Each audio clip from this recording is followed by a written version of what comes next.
বাবার কথা কি বলবো? বাবা তো প্রতিদিন চাকরি ছেড়ে দিতে চায়, প্রতিদিন।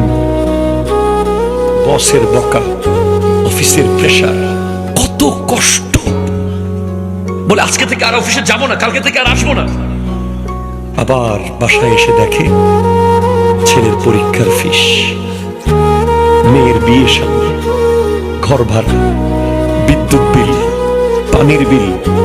আবার বেচারা কুয়াশার ভিতরে সকাল 7টায় ব্যাগটা নিয়ে রাস্তার পাশে পাশে আসতে চলে যায় অফিসে। মা 10 মাস 10 দিন পেটে রাখে, বাবা 25টা বছর ব্রেইনের ভিতরে ঢুকিয়ে রাখে। বাবা যেখানেই যায়, বাবা বাবা আছে। যার বাবা আছে সে বলে বাবা আমার আছে। কেউ আপনাকে একটা থাপ্পড় মারলে কেউ কথা না বলুক, বাবা এসে বলবে বাবা রে আমি তোর বাবা আছি তো।